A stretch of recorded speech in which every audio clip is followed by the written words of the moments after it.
chromosomal basis of inheritance. Okay, so you have to know what is chromosome, where it is present.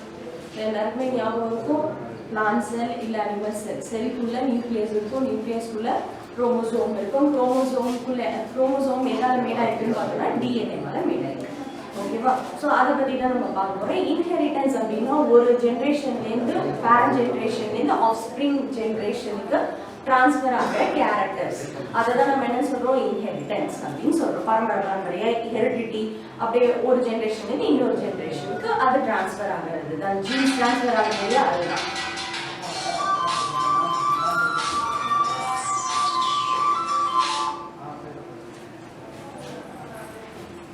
Sorry. Next, we are going to see about chromosome. So chromosome என்ன பார்த்தோம் இல்லையா, அதான் nucleus குள்ள இருக்க DNA. DNA எதுல இருக்கு, அதான் chromosome குள்ள தான் என்ன இருக்கு, DNA இருக்கு. ஓகேவா? அடுத்தது diploid. What is mean by diploid அப்படின்னா, a cell has a two type of chromosome. ஒன்னு என்ன அப்படின்னு பார்த்தோம்னா maternal அப்படின்னா மதர் கிட்ட இருந்து அப்டேட் ஆன chromosome. இன்னொன்று என்னன்னா பேட்டர்னல், ஃபாதர் கிட்ட இருந்து அப்டேனான குரோமோசோம். அதுதான் என்னன்னு சொல்றோம், ரெண்டும் சேர்ந்ததை நம்ம என்னன்னு சொல்றோம் அப்படின்னு பார்த்தோம்னா டிப்ளாய்டு அப்படின்னு சொல்றோம். ஓகேவா? டிப்ளாய்டு குரோமோசோம் அப்படின்னா அந்த ஆர்கானிசம் வந்து ரெண்டுமே வச்சிருக்கு, அதாவது maternal chromosome and paternal chromosomes வச்சிருக்கு. நெக்ஸ்ட் லோகஸ் போன லெசன்ல பார்த்தோம். What is mean by locus? அதாவது ஜீன்ஸ் குரோமோசோம்ல எந்த பொசிஷன்ல பிளேஸ் ஆயிருக்கோ அதை தான் நம்ம என்னன்னு சொல்லுவோம், லோகஸ் அப்படின்னு சொல்லுவோம். Next, Mendelian factor or genes கிட்டத்தட்ட சேம் தான் இல்லையா? Mendelian factor அதாவது மெண்டல் என்ன கண்டுபிடிச்சார் அப்படின்னு பார்த்தோம்னா ஜீன்ஸ் ஆர் ரெஸ்பான்சிபிள், அதாவது ஒரு factor responsible for the inheritance, அதில் வந்து ஜெனட்டிக் இன்ஃபர்மேஷன் வச்சிருக்கு அப்படின்றத மெண்டல் சொன்னார். So it is termed as Mendelian factor genes. Homologous chromosome, I have already told you. Homologous chromosomes அப்படின்னா when a chromosome, ஓகேவா, ஆக்சுவலா குரோமோசோம் ஒன்னு மேட்டர்னல், இன்னொன்னு வந்து பேட்டர்னல், ரைட்டா? Okay, consider this as maternal and this as paternal. So இந்த ரெண்டு chromosome இருக்கு, இது என்ன ஆகும், ரெப்ளிகேட் ஆகும். when it gets replicated it forms homologous chromosome. அப்ப இது ரெப்ளிகேட் ஆகும்போது என்ன ஆகுது அப்படின்னு பார்த்தோம்னா இந்த மாதிரி ஃபார்ம் ஆகும். சோ இது homologous chromosomes. ஓகேவா? this is an homologous chromosome and this is an homologous chromosome. இவங்க ரெண்டு பேரை தான் நம்ம யாருன்னு சொல்லுவோம் அப்படின்னா sister chromatids. ஓகேவா?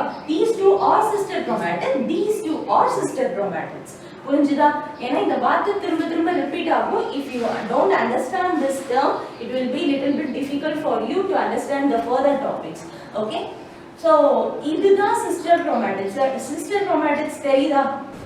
இது sister chromatid, இவங்க ரெண்டு பேரும் sister chromatid. But when we compare this and this, if it is having இந்த மாதிரி வச்சிருக்கு அப்படின்னா this is called non-sister chromatid. புரிஞ்சுதா? this is non-sister chromatid, these are sister chromatids, இது maternal, இது paternal. okay, got it? So this is called homologous chromosome. இது homologous chromosome, இது ஒரு homologous chromosome. அடுத்து sister chromatids, இவங்க ரெண்டு பேர் sister chromatids. இதையும் நம்ம கன்சிடர் பண்ணும்போது, அதாவது இதுல ஒரு குரோமோசோம் இதுல ஒரு குரோமோசோம் கன்சிடர் பண்ணும்போது they are called non-sister chromatids. These are the basic terms in lesson 3. So let's get into our topic. Take page number 50. Take pencil, start underline. Mendel in 1865 he studied the inheritance in pea plant. okay va? next பாருங்க, இத rediscover பண்ணது யாரு அப்படினா Carl Lorenz, அதுக்கு அப்புறம் D. Veres, next Teschermar. underline this word. ஏற்கனவே இது 2 mark question நம்ம பார்த்திருக்கோம் இல்லையா? next பாருங்க chromosome. what is chromosome? நான் சொன்னதை தான் கொடுத்திருக்காங்க. அடுத்த டாபிக் பாருங்க, what is diploid? underline this word. an organism which possesses two complete basic set of chromosome is considered as diploid. சொன்னேனா maternal paternal diploid. next பாருங்க locus என்னன்னு சொன்னா எந்த பொசிஷன்ல குரோமோசோம்ல எந்த பொசிஷன்ல ஜீன்ஸ் பிளேஸ் ஆயிக்கோ அதுதான் நம்ம என்னன்னு சொல்லுவோம், locus ன்னு சொல்லுவோம். next genes, மெண்டலியன் ஃபேக்டர் தான் நம்ம ஜீன்ஸ் ன்னு சொல்றோம். அடுத்து பொசிஷனை locus ன்னு சொல்றோம். அவ்வளவுதான் அந்த பாராகிராஃப்ல இருக்கு. ஓகேவா? coming to our next paragraph, historical development of chromosome theory. 2 marks can be asked in this paragraph. Wilhelm Raup in 1883 postulated the chromosome of cell are responsible for transferring heredity. அப்போ ஒரு generation வந்து இன்னொரு ஜெனரேஷனுக்கு genetic இன்ஃபர்மேஷனை carry பண்ணிட்டு போகுது அப்படின்றது சொன்னது யாரு அப்படின்னா வில்ஹெல்ம் அண்ட் ராப்ஸ் இன் 1883. அடுத்தது மாண்டோகோமரி. இவர் என்ன பண்ணியிருக்காரு அப்படின்னு பார்த்தோம்னா was first suggest occurrence of distinct pair of chromosome and also concluded that maternal chromosome paired with paternal chromosome during meiosis. So you have came across the word meiosis. Meiosis அப்ப என்ன நடக்கும்? Crossing over நடக்கும். ஞாபகம் இருக்கா? four daughter cells are produced. அந்த lesson உங்களுக்கு ஞாபகம் இருக்கும். அப்போ அந்த இடத்துல என்ன நடக்குது அப்படின்னு பார்த்தோம்னா இந்த நான் சிஸ்டர் chromatids pair ஆகும். crossing over நடக்கும். இது ரெண்டுமே cross ஆகும். புரிஞ்சுதா? இதுதான் அவர் சொல்லியிருக்காரு. ஓகேவா? Next, Boveri supported that idea that the chromosome contains genetic determinants and he was largely responsible for developing chromosomal theory of inheritance. Certain Boveri is an important 5-mark question which will be reading in next paragraph. So Boveri is the one who developed the theory called chromosomal theory of inheritance. Underline பண்ணிக்கோங்க. அடுத்து Certain. He is an independent American student. இவர் என்ன பண்றாரு அப்படின்னா Mendelian ஃபேக்டர்ஸ்க்கும் chromosomal பிஹேவியருக்கும் உள்ள சிமிலாரிட்டிஸை study பண்றாரு. ஓகேவா? இதுதான் வந்து சட்டன் பண்ணியிருக்காரு. அண்ட் சட்டன் அண்ட் போவரி டுகெதர் இவங்க என்ன பண்றாங்கன்னு பார்த்தோம்னா குரோமோசோமல் தியரி ஆஃப் இன்ஹெரிட்டன்ஸை டெவலப் பண்றாங்க. அடுத்த பேராகிராஃப். ஓகேவா? நெக்ஸ்ட் பேராகிராஃப் வந்துருங்க. salient features of chromosomal theory of inheritance. Somatic cells. What does mean by the term somatic cells? Body cells. Yeah, body cells of organism are derived from zygote by repeated cell division, mitosis. Mitosis அப்ப என்ன ஆகும்? Exact parent copy ஓட cells அப்படியே produce ஆகும் இல்லையா? So அப்ப it is a body cell division. எதுல நடக்கும் அப்படின்னு பார்த்தா mitosis வழியா தான் அந்த body cell division நடக்குது. This consists of two identical set of chromosomes. One set is received from mother and another set is received from father. So maternal, paternal. Okay va? These two chromosomes constitute homologous pair. Okay va? Next பாருங்க. Chromosomes retain their structure, uniqueness and individuality throughout their life cycle in the organism. So organismல உள்ள ஒரு ஆர்கானிசம்ல அந்த chromosome அந்த பிஹேவியரை கம்ப்ளீட்டா change ஆகாது. அது அப்படியே தான் மெயின்டைன் ஆயிட்டு இருக்கும். ஓகேவா? செல் டிவிஷன் அப்போ நெக்ஸ்ட் சாதாரண நாட்ல அப்படியே தான் இருக்கும். ஓகேவா? நெக்ஸ்ட் பாருங்க. Each chromosome carries a specific determinant or Mendelian factor which is now termed as genes. So nucleus பார்த்தாச்சு. நியூக்ளியஸ்க்குள்ள என்ன இருக்கு? குரோமோசோம்ஸ் இருக்கு. இந்த குரோமோசோம் அன்பைண்ட் பண்ணி பார்த்தோம்னா என்ன இருக்கு? டிஎன்ஏ இருக்கு. அந்த டிஎன்ஏல என்ன அப்படின்னு பார்த்தோம்னா கன்சிஸ்ட் ஆஃப் ஏடிஜிசி கண்டென்ட். அதை தான் நம்ம என்ன சொல்றோம்? ஜீன்ஸ்னு சொல்றோம். இதை தான் மெண்டலியன் ஃபேக்டர்ன்ற வேர்டால நம்ம இங்க டிட்டர்மைன் பண்றோம். நெக்ஸ்ட் பாருங்க. the behavior of chromosome during the gamete formation provides the evidence to the fact that genes or factors are located on the chromosome. So meiosis வழியா நம்ம என்ன ப்ரூவ் பண்றோம் அப்படின்னா genes are present inside the chromosome. ஒரு பொசிஷன்ல present ஆயிருக்குன்றத சொல்றோம். ஓகேவா? Next comparison between gene and chromosomal behavior. ஓகேவா? Around 20th century cytologist the person studies cell is called cytologist. Okay, established that generally the total number of chromosome is constant in cell in all species. Okay, ஒவ்வொரு ஸ்பீஷீஸ்க்கும் அந்த number of chromosome மாறது கிடையாது. For example humans எடுத்துக்கிட்டோம்னா human set அப்படியே தான் இருக்கும். 23 purse அப்படியே தான் இருக்கும். எல்லா ஹியூமனுக்கும் அதே தான். ஒருத்தருக்கு வேற வேற நம்பர் இருக்கிறதுக்கு வாய்ப்பு இல்லை. until it is an genetical disease. அந்த மாதிரி குரோமோசோமல் பிரியறதுல டெஃபிஷியன்சி இருந்தா மட்டும்தான் அந்த மாதிரி நடக்கும். ஆனா மற்ற நாட்கள பார்த்தோம்னா மோஸ்ட் ப்ராபபிலி பார்த்தோம்னா எல்லா ஆர்கானிசம்க்கும் ஒரு ஸ்பீஷீஸ்ல உள்ள எல்லா ஆர்கானிசம்க்கும் same number of chromosomes present ஆயிருக்கு. ஓகேவா? that is constant in all species. next பாருங்க. a diploid eukaryotic cell have two haploid set of chromosomes. ஓகேவா? one set from each parent, which I have told you already. All the somatic cells of organism carry same genetic complement. Behavior of a chromosome during meiosis not only explain Mendelian principle but leads to the different approaches to study heredity. So with the help of meiosis அப்பதான் crossing over நடக்கும். அப்பதான் புது variation, evolution இதெல்லாம் produce ஆகிறதுக்கான வாய்ப்பு இருக்கு. ஓகேவா? The behavior of the chromosome during meiosis, ஓகேவா? Term meiosis not only explains Mendel's principle but leads to new and different approaches. So புது approach, புது organism இல்ல நமக்கு வேற ஒரு view கொடுக்கிறதுக்கு ஹெல்ப்ஃபுல்லா இருக்கு. ஓகேவா? நெக்ஸ்ட் பாருங்க Mendelian factor and chromosomal behavior கிட்டத்தட்ட ரெண்டுமே சேம் தான். ஓகேவா? பாருங்க alleles of a factor occur in pair. ஓகேவா? எப்பவுமே பேரா தான் அக்கர் ஆகுது இல்லையா alleles என்னும்போது. நெக்ஸ்ட் பாருங்க chromosome occurs in pair. ஓகேவா? Next dissimilar and similar alleles of factors separate during gamete formation. gamete form ஆகும்போது செப்பரேட் ஆகதானே செய்யும். Okay? Next homologous chromosome pair during meiosis. So meiosis அப்போ chromosomes pair ஆகிறதுக்காக பிரியும். அடுத்தது Mendelian factor assort independently. Independent assortment last lessonல பார்த்தோம், law of independent assortment.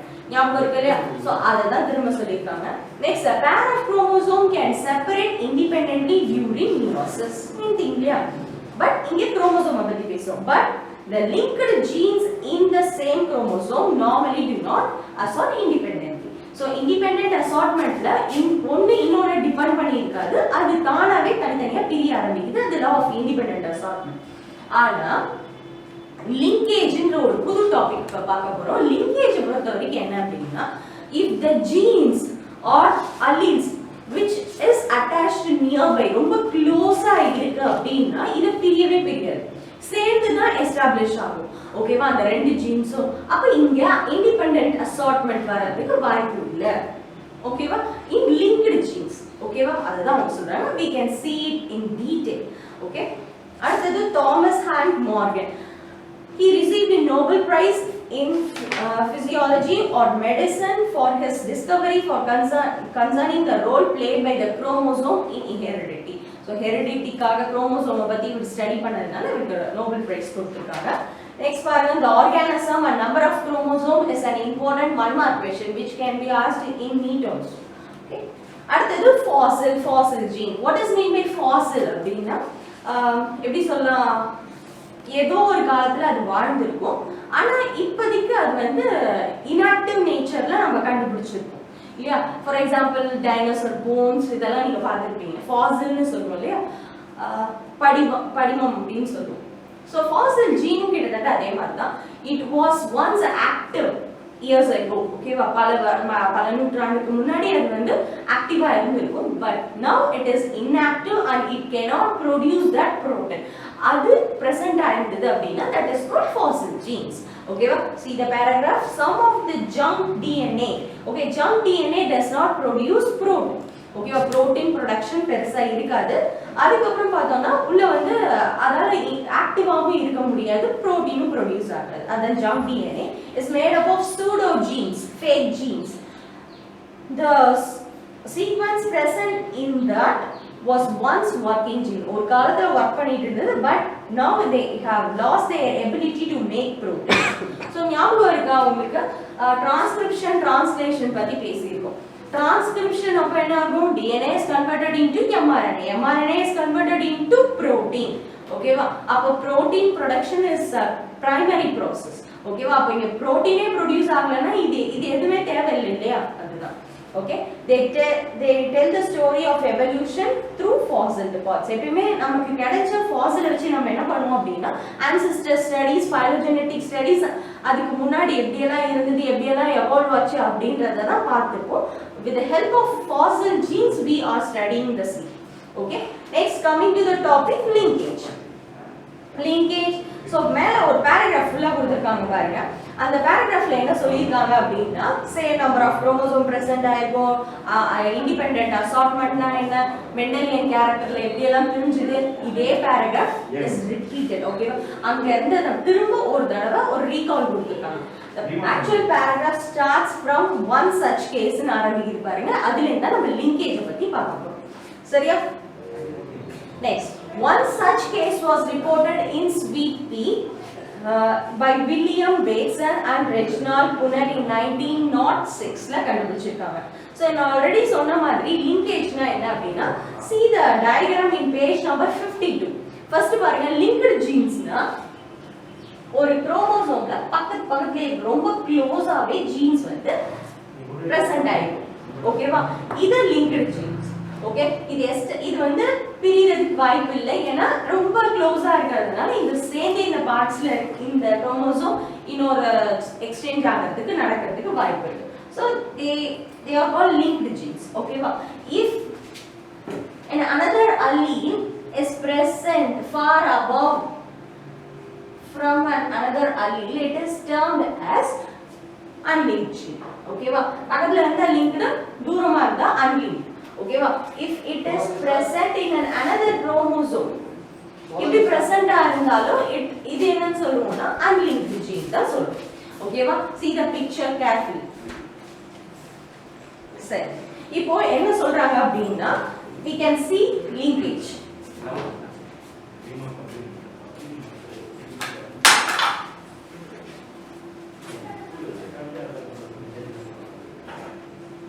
So linkage பார்க்கும்போது they have to Sweet Pea, அதுல பார்த்தோம்னா நம்ம ரெண்டு எக்ஸ்பெரிமெண்ட் ரெண்டு பிளான்ட் எடுத்துக்கிறோம். purple flower with long pollen and red flower with round pollen.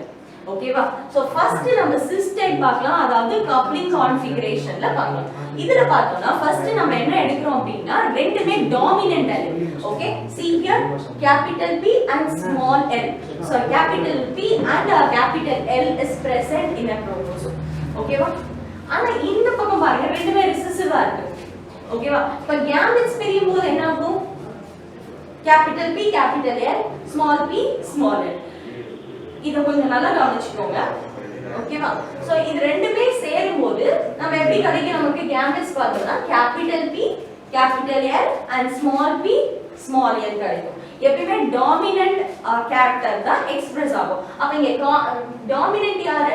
purple flower is a dominant plant. இங்க பாருங்க capital L வந்திருக்கு. So it is a long pollen, okay, which is dominant here, is expressed in F1 generation. F1 generationல வந்திருக்கு. இது present ஆயிருக்கும். ஓகேவா? இப்போ இந்த F1 into test cross. What is mean by test cross? Test crossனா reserve வச்சு பண்றது தான் வந்து test cross. ஞாபகம் இருக்கா? பேக் கிராஸ், டெஸ்ட் கிராஸ்லாம் நீங்க படிச்சிருப்பீங்க இல்லையா போன லெசன்ல. அப்ப டெஸ்ட் கிராஸ் அப்படிங்கும்போது என்னது? ரிசெசிவ் வச்சு கிராஸ் பண்றது. So within homologous recessive, F1 into homologous recessive போடும்போது இந்த capital PL இதை எப்படி நம்ம டிவைட் பண்ணலாம் அப்படின்னு பார்த்தோம்னா, ஃபர்ஸ்ட் என்ன பண்ணிக்கோங்க, capital P போட்டுக்கோங்க. Next small p small p. Next capital L small l, capital L small l. புரிஞ்சுதா? See this carefully. ஏன்னா இந்த இடத்துல நீங்க மாத்திட்டீங்க அப்படின்னா நமக்கு கிராஸ் தப்பா தான் வரும். சரியா? நெக்ஸ்ட் பாருங்க, இப்போ இந்த கேமெட்ஸ் கிடைச்சிருச்சு. இது நமக்கு சேமா இருக்கிறதுனால நம்ம ஒரே ஒரு கேமெட்டை மட்டும் எடுத்துக்கிறோம். சோ இந்த கேமெட்ஸ் பாருங்க, capital P capital L with small p small l. Next capital P small l small p small l. அடுத்தது small p capital L and small p small l. Next small p small l small p small l. Recessive. ஓகேவா? அதாவது இப்போ இதுல பாத்தீங்கன்னா யார் இதுல வந்து dominant, அதாவது என்ன கேரக்டர் எக்ஸ்பிரஸ் ஆயிட்டுன்னு பார்ப்போம். சரி, ஃபர்ஸ்ட் இதோட கேரக்டர் இதுல யார் எக்ஸ்பிரஸ் ஆவா? இதுல கேபிட்டல் P இருக்கு. அப்போ purple flower and long pollen. இதுல பாருங்க கேபிட்டல் P பிரசன்ட் ஆயிருக்கு. அப்போ purple flower ரெண்டுமே ஸ்மால் l, அப்போ round pollen. கரெக்ட்டா? நெக்ஸ்ட் பாருங்க, கேபிட்டல் P இல்ல, அப்ப ஸ்மால் p தான் இருக்கு. red flower and long pollen. ஏன்னா capital L ஒன்னு present ஆயிருக்கு. So long pollen. next ரெண்டுமே small p next ரெண்டுமே small p இருக்கு small p and small p அப்ப இங்க என்ன இருக்கு அப்படினு பார்த்தோம்னா red flower and round pollen இதுல பார்த்தோம்னா இந்த கேரக்டர் இந்த ரெண்டு பேர் மட்டும் தான் யாருன்னு பார்த்தோம்னா parent ஓகேவா because purple flower with long pollen and red flower with round pollen இவங்க ரெண்டு பேரும் தான் parent generation இவங்க ரெண்டு பேரும் யாரு அப்படினு பார்த்தோம்னா recombinant ஏன்னா இந்த ரெண்டு கேரக்டருமே பேரண்ட்ஸ்ல இல்ல இவங்க புதுசா வந்ததனால we are considering this as recombinant what does mean by the term recombinant புதுசா ஏதோ ஒரு காம்பினேஷன் கிரியேட் ஆயிருக்கு அதுதானே recombinant சோ இங்க அதான் பாக்குறோம் ஏன்னா இது ரெண்டுத்துலயுமே அவங்க பேரண்ட் ஜெனரேஷனுக்கு இல்லாத ஒரு விஷயம் தான் இங்க எக்ஸ்பிரஸ் ஆயிருக்கு so they are considered as recombinant correct next பாருங்க இது எவ்வளவு percentageல ப்ரொடியூஸ் ஆயிருக்கு அத எவ்வளவு நம்பர்ஸ் வந்திருக்கு அப்படினு பார்த்தோம்னா the expected ratio as per the Mendelian law independent law of assortmentல போட்டு பார்த்தோம்னா 1:1:1:1 ரேஷியோல வரணும் ஆனா இங்க நமக்கு என்ன ரேஷியோல வந்திருக்குன்னா 7:1:1:7 ரேஷியோல வந்திருக்கு because of what because of linkage ஓகேவா linkage நடந்ததனால இந்த மாதிரி காம்பினேஷன் வந்திருக்கு புரிஞ்சுதா இதுதான் அந்த பாராகிராஃப்ல கொடுத்திருக்காங்க read that paragraph if you have any doubts please ask me okay next பார்த்தோம்னா sorry before getting into that அந்த linkage paragraph பாருங்க பார்த்துட்டு அதுக்கு கீழ ஒரு paragraph இருக்கு பாருங்க linked genes and unlinked genes already சொல்றேன் linked genesனா ரெண்டுமே கிட்ட இருக்கும் unlinked genesனா கொஞ்சம் தூரமா இருக்கும் சரி இதை எப்படி நம்ம ஐடென்டிஃபை பண்றது பக்கத்துல தான் இருக்கு இல்ல தூரமா இருக்கு அப்படிங்கறத கண்டுபிடிக்கலாம் அப்படினு பார்த்தோம்னா with the help of recombinant frequency which is nothing but a formula மாதிரி இருக்கும் அந்த genes எங்கெல்லாம் பிரசன்ட் ஆயிருக்குன்னு வெச்சு நம்ம ஈஸியா ஐடென்டிஃபை பண்ணலாம் பின்னாடி வர டாபிக்ஸ்ல நம்ம பார்க்கலாம் சரியா சரி இப்போ இந்த recombinant frequency பார்த்தோம்னா 50% க்கு அதிகமா இருந்தா என்ன கம்மியா இருந்தா என்னன்னு தான் பார்க்க போறோம் ஓகேவா underline this word if அந்த paragraphல last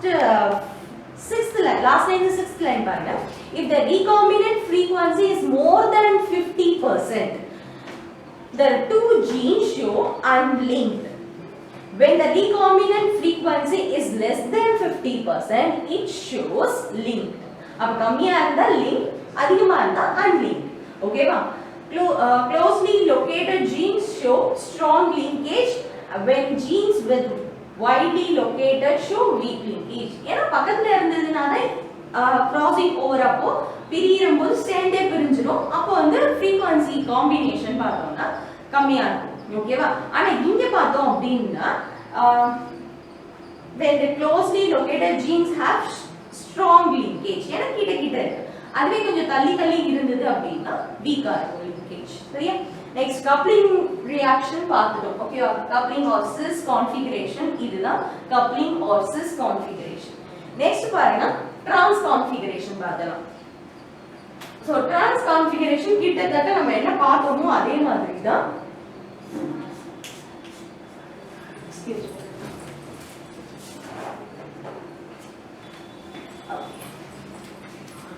so in this இங்க நம்ம என்ன பண்றோம் இங்க cis பார்த்ததனால ரெண்டுமே பார்த்தோம்னா capital P capital lettersல present ஆயிருக்கு ஆனா இங்க பார்த்தோம்னா இது ரெண்டுமே தனித்தனியா பிரிஞ்சிருக்கு ஏன்னா dominant capital P இங்க பார்த்தோம்னா long pollen dominant இன்னொரு குரோமோசோம்ல present ஆயிருக்கு ஓகேவா so this comes under trans or repulsion configurationல வருது ஓகேவா இப்போ இதுல இருந்து நீங்க கேமெட்ஸ் எடுக்கணும்னா என்ன எடுப்பீங்க capital P and small l இதுல இருந்து என்ன எடுப்பீங்க small p capital L எடுப்போம் இது ரெண்டுத்தையும் சேர்ப்போம் அப்ப என்ன வரும் capital Pl and small p capital L போடும் so this is called F1 generation the F1 generation முடிஞ்ச உடனே டெஸ்ட் கிராஸ் வரும் இந்த டெஸ்ட் கிராஸ் போது இப்பதான் முன்னாடி பார்த்தோம் டெஸ்ட் கிராஸ்னா யாரை வச்சு பண்ணுவோம் ஹோமோலோகஸ் ரிசெசிவ் வச்சு பண்ணுவோம் இல்லையா அப்ப இங்க ஹோமோலோகஸ் ரிசெசிவ் யாரு அப்படினு பார்த்தோம்னா small p small l small p small l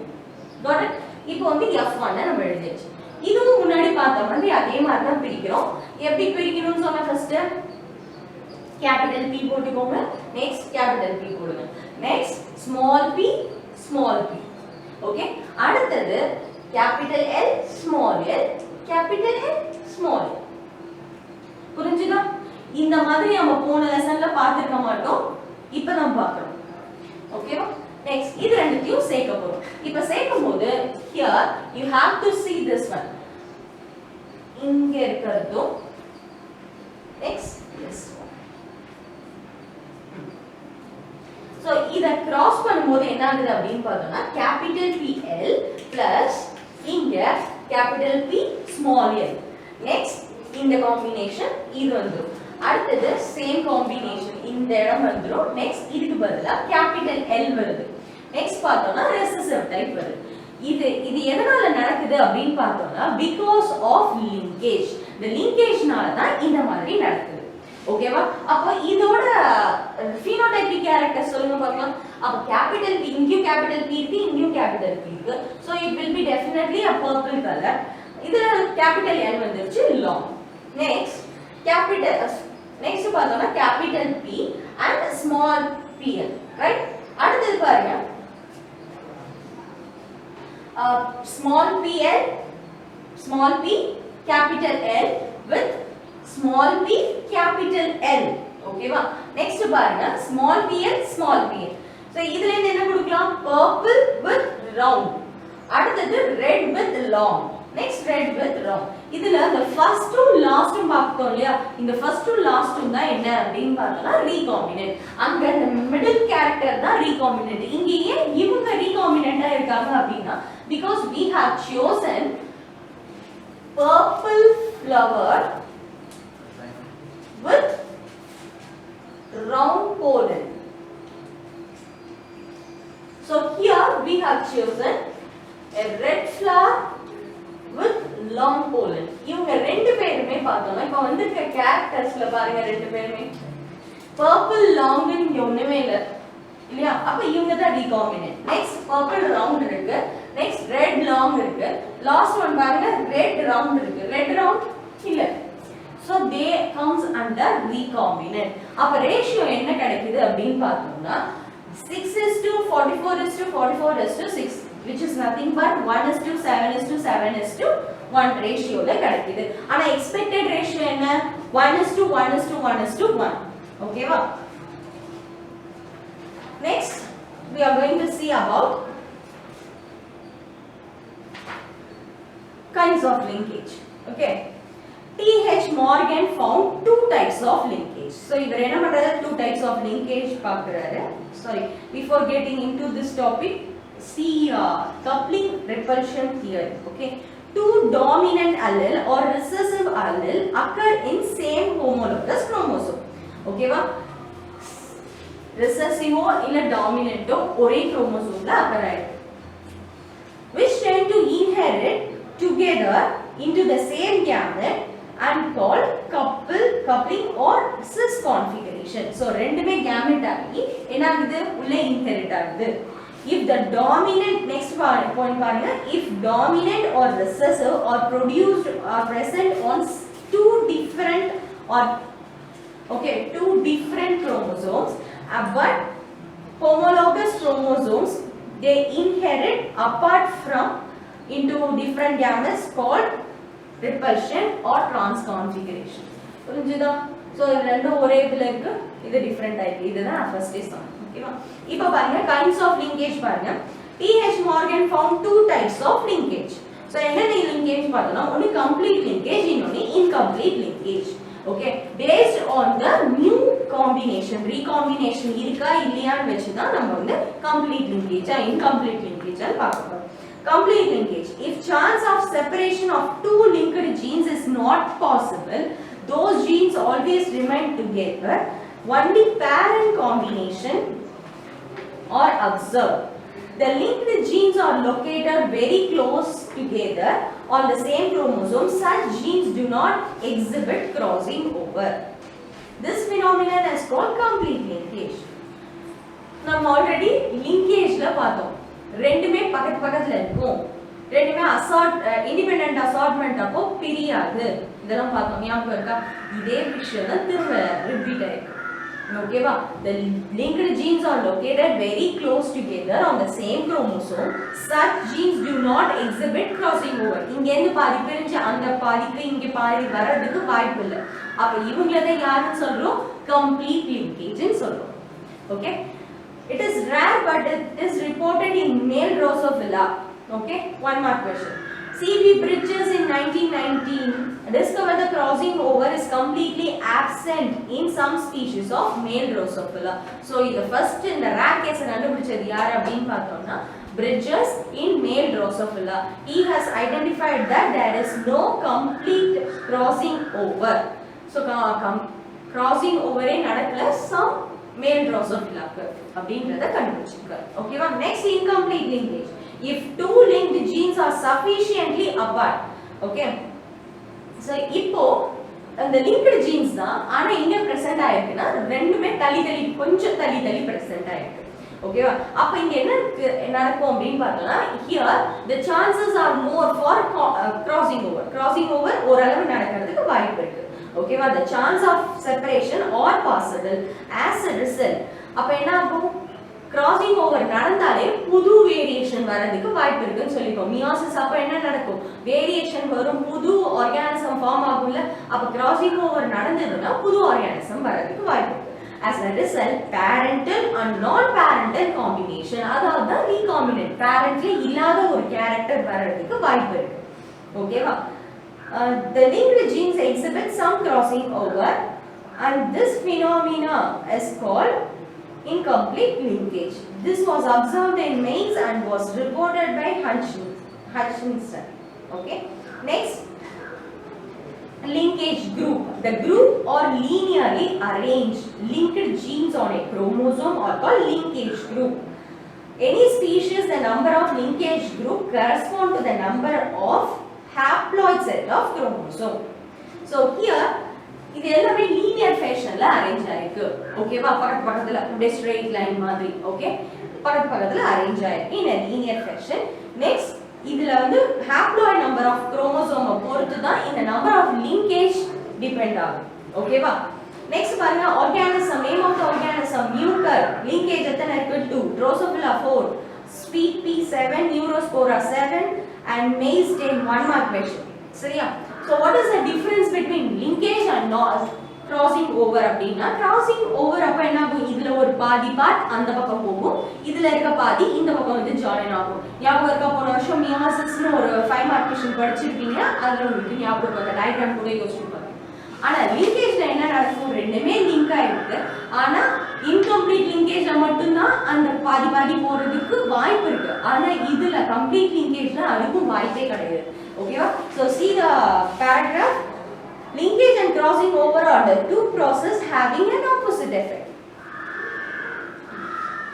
linkage keeps particular gene together but crossing over mixes them ஓகேவா linkage போது இது அப்படியே உங்க parent என்ன இருக்கோ அப்படியே எக்ஸிபிட் பண்ணும் ஆனா crossing over புது variety வரதுக்கு ஹெல்ப் பண்ணும் அப்ப இங்க mixing நடக்கும் ஓகேவா paragraph பாருங்க sorry tablet column பாருங்க linkage the genes present on the chromosome stay together ஏனா linkage அப்ப பக்கத்துல தான் இருந்தாங்க crossing overல வந்து separation நடக்கும் ஓகேவா next பாருங்க it involves same chromosome on homologous chromosome it involves exchange of segments between non-sister chromatids of homologous chromosome so நான் ஆல்ரெடி சொல்லிட்டோம் non homologous chromosome ல வந்து இந்த மாதிரி இதுல பாதி இந்த பக்கம் போறது இதுல பாதி இந்த பக்கம் வந்துரும் அப்ப எப்படி இருக்கும் இந்த மாதிரி crossing over நடக்கும் இல்லையா இந்த பக்கம் இது கொஞ்சம் பாதி இந்த பக்கம் போகும் ஓகேவா நெக்ஸ்ட் பாருங்க it reduces new gene combination okay புது ஜீன் காம்பினேஷன் வரதுக்கான வாய்ப்பு ரொம்பவே கம்மி linkage ஆனா இங்க புது ஆர்கானிசம் புது வெரைட்டி வரதுக்கான வாய்ப்பு நிறையவே இருக்கு ஏனா crossing over நடக்குது மியோசிஸ் அப்போ ஓகேவா that's all for today's class see you in next video